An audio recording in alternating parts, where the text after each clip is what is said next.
Assalamualaikum warahmatullahi wabarakatuh. Perkenalkan, saya Fadia Salsabila Putri dari Prodi Pendidikan Bahasa Inggris. Di sini saya ingin menerangkan tentang akidah. Pengertian dari akidah. Akidah secara bahasa berarti ikatan. Setelah terbentuk menjadi kata, akidah berarti perjanjian yang teguh, terpatri, dan tertanam kuat di dasar hati yang paling dalam. Allah Subhanahu wa Ta'ala telah menerangkan kepada manusia lewat ayatnya yang mulia bahwa manusia sejatinya telah mengingkarkan janji suci ketika berada di dalam rahim ibunya. Ikrar yang menyatakan bahwa Allah adalah satu-satunya sembahan yang berhak disembah. Ikrar inilah yang menjadi dasar akidah manusia yang mengaku beriman kepada Allah Subhanahu wa Ta'ala. Allah telah berfirman di dalam Al-Quran surat Al-A'raf ayat 172 yang artinya adalah, dan ingatlah ketika Tuhanmu mengeluarkan keturunan anak-anak Adam dari sulbi mereka, dan Allah mengambil kesaksian terhadap jiwa mereka, seraya berfirman, bukankah aku ini Tuhanmu? Mereka menjawab, betul, engkau Tuhan kami menjadi saksi. Kami lakukan demikian itu agar di hari kiamat kamu tidak mengatakan, sesungguhnya kami Bani Adam adalah orang-orang yang lemah di hadapan atau biasa. Akidah berhubungan erat dengan keimanan. Iman secara umum dipahami sebagai sesuatu yang diyakini dalam hati, diucapkan pada lisan dan dilakukan pada anggota. Islam membagi 6 pilar untuk keimanan yang disebutkan sebagai rukun iman yang mencakup. Yang pertama adalah iman kepada Allah. Esensi dari iman kepada Allah adalah keyakinan dalam diri dan mengaku tentang keesaan Allah atau bertauhid.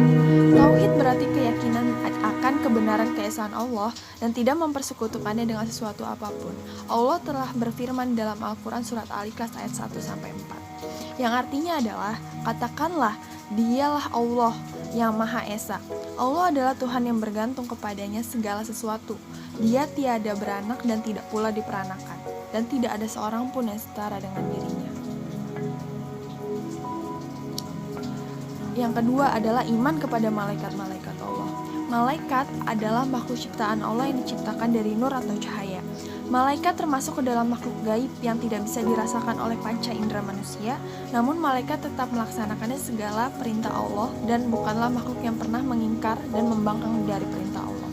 Yang Allah sampaikan di dalam firman-Nya di surat Al-Anfal ayat 9. Yang artinya adalah, ingatlah ketika kamu memohon pertolongan kepada Tuhanmu, lalu diperkenankannya bagimu.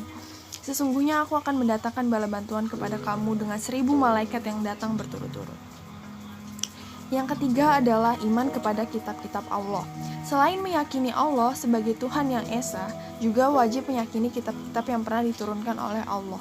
Kitab-kitab yang kemudian dijadikan oleh Rasul dan pengikutnya, sejumlah kitab yang wajib diimani adalah Zabur kepada Nabi Daud, Taurat kepada Nabi Musa, Injil kepada Nabi Isa, dan Al-Quran kepada Nabi Muhammad. Allah telah berfirman dalam Al-Quran, surat Al-Fatir ayat 31, yang artinya adalah, dan apa yang telah kami wahyukan kepadamu, yaitu Alkitab, Al-Quran, itulah yang benar. Dengan membenarkan kitab-kitab yang sebelumnya, sesungguhnya Allah benar-benar maha mengetahui lagi maha melihat keadaan hamba-hambanya.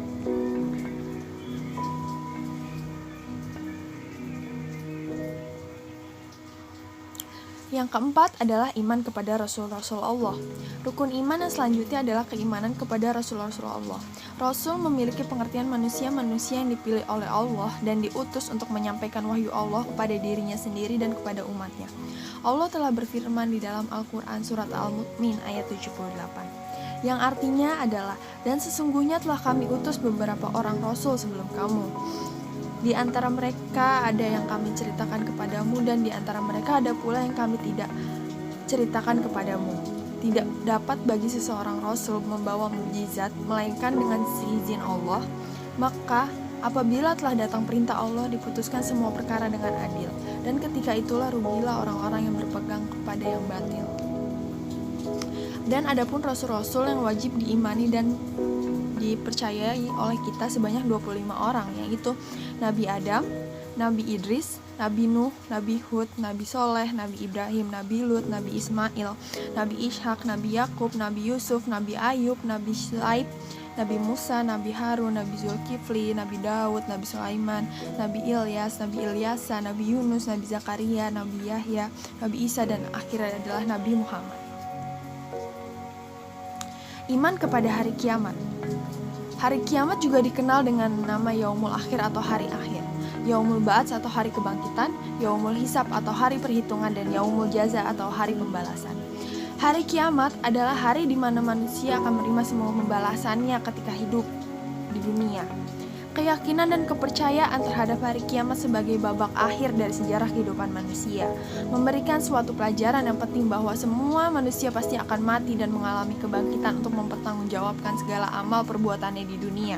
Allah telah berfirman di dalam Al-Quran surat At-Ta'alaq ayat 3, yang artinya adalah sesungguhnya hari kiamat itu akan datang dan merahasiakan waktunya agar supaya tiap-tiap diri itu dibahas dengan apa yang ia usahakan. Dan yang terakhir adalah iman kepada qada dan qadar. Qadar adalah menentukan batas sebuah rancangan seperti besar dan luas serta usia alam semesta, terjadinya siang dan malam, anatomi dan fisiologi makhluk hidup, dan lain sebagainya. Qada adalah penentu atau yang menetapkan rancangan tersebut. Secara sederhananya, qada adalah segala ketentuan Allah atau sunatullah yang telah ditetapkan tanpa diketahui oleh siapapun. Sedangkan qadar adalah segala ketentuan Allah yang telah terbukti dan diketahui sudah terjadi.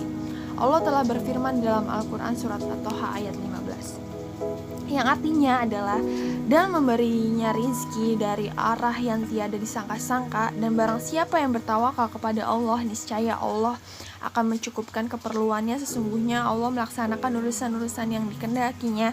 Sesungguhnya Allah telah mengadakan ketentuan bagi setiap sesuatu. Cukup sekian dari saya. Terima kasih dan assalamualaikum warahmatullahi wabarakatuh.